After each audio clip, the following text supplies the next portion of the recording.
My name is Ian Perez. This is Alex Reyes.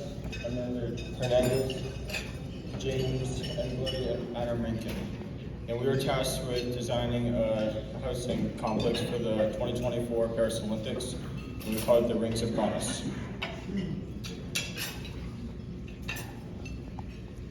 So as you can see, the large ring in center is our central design. It is at the bottom, it is a geopolymer base of concrete, along with steel framing, and it's topped with a donut dome of tempered tinted glass. And as you can see, each of the rings corresponds with the colors of the Olympic rings design. So the outer four rings are slightly smaller, and they're equipped with 5 stories of studio-style apartments for the athletes and coaches. And then the central one's a little bit larger to accommodate a first-floor parking garage, as well as a central cafeteria and communal spaces, as well as additional housing opportunities. So we wanted to capture the spirit of the games by obviously using those 5 Olympic rings. And the whole idea behind our concept was that we didn't want it to go to waste afterwards and be abandoned like previous Olympic venues have, such as Rio de Janeiro in 2016, as well as we wanted to help the homeless population in Paris afterwards. So the whole idea behind our design is to make it as low cost as possible with minimal expenditures so that we could use this for affordable housing afterwards. And it'll house around a little over 12,000 athletes and coaches, which will then be converted to the homeless population of Paris, which is around 4,500, as well as the other people in poverty in Paris. So with that, I'm going to pass it off to James. Hello, everybody. So before we get into the technicalities of our village, first let's talk about this tower. So this building, the Montparnasse building, was built in Paris and it gained a lot of controversy. And this is because the building went up to 210 acres, which is around 57 stories. So this is very tall. So because of this controversy, the Paris City Council put in place a maximum height of 37 acres, which is 12 stories. And that's kind of how we got our maximum height for our own village and our own buildings in our village, as our maximum height for our village would be 6 stories. And that doesn't include the glass dome, but that's still gonna be way under the maximum height. So that is how we got our height. Now I'm going to pass it on to James.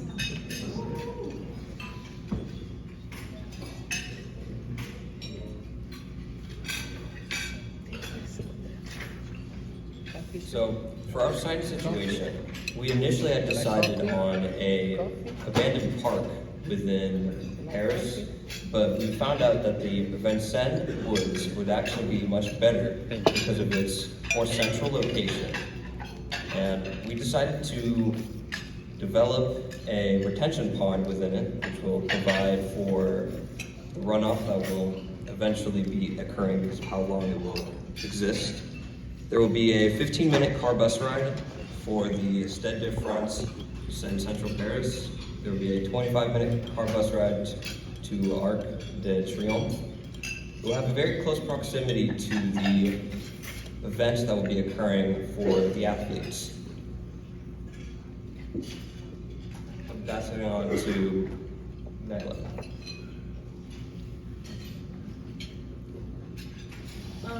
So here's a mock-up for what we intend the room to look like. Approximately 2 Olympians will occupy each room, fitted with a bunk bed, storage closet, dishwasher, and other amenities.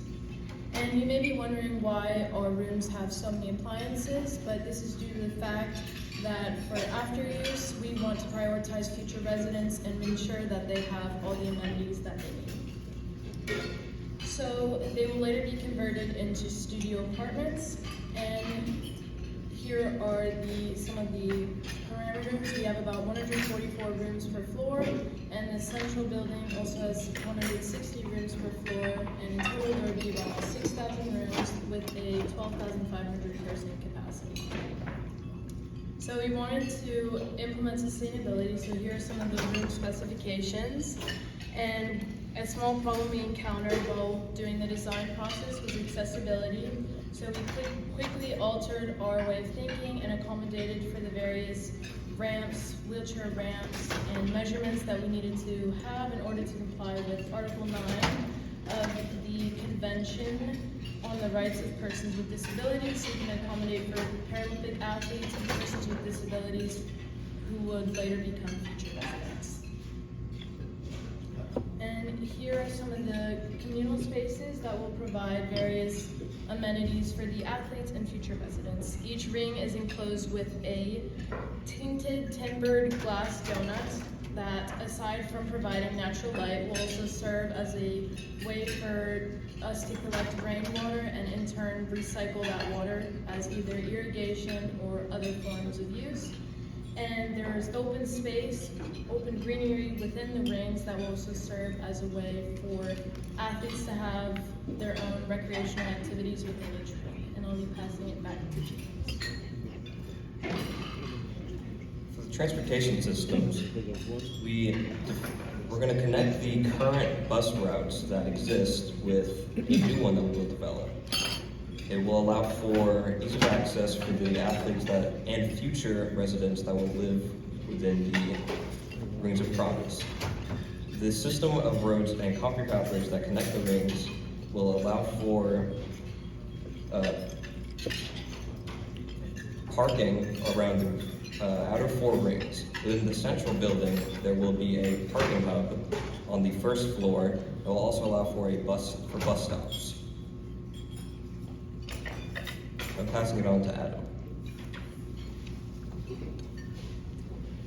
Alright, so in addition to the main complex, we're going to add an outpatient physical therapy village to attend to the athletes' medical needs during the games.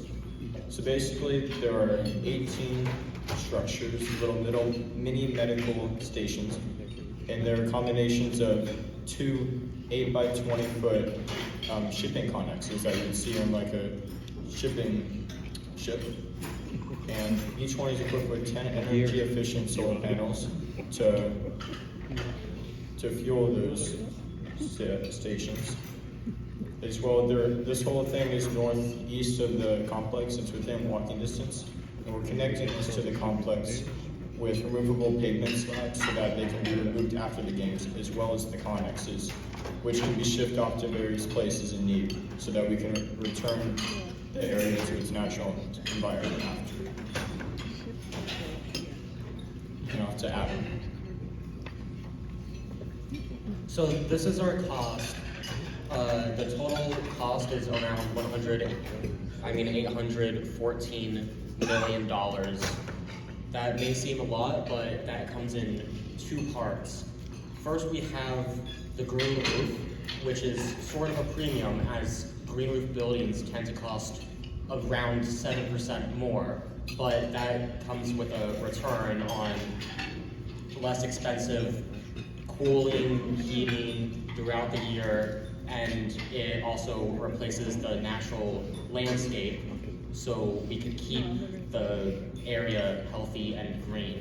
Then we also have the labor. We have the labor so expensive because this is a very rushed project. We have all 5 buildings going up at the same time with a separate team working on every building. Then our construction timeline. As I said, this is very rushed, so we only have it for 30 months, and we try to condense it as much as possible. We overlapped each area to allow for a quicker time schedule. Licensing, we couldn't avoid the length of it, but then site preparation, we have a very foresty area that we need to remove in order to start work, and we will focus on removing an area for one building, then to the next, so we could maximize the foundation work. It takes a couple months to start on the framing because we want to allow time for the foundation to finish and cure, it takes about 28 days to cure, not to mention the digging and pouring. And everything else is just all the specifications we need to keep everything safe, the MEPF, we need to make sure people can get out of the building in enough time, exterior finishing to make it look good, same with the interior finishing, then furnishing and landscaping. Landscaping would include the green roof, which is on top of the 5-story building, and we have trees up there, so it will take some time, about 3 months.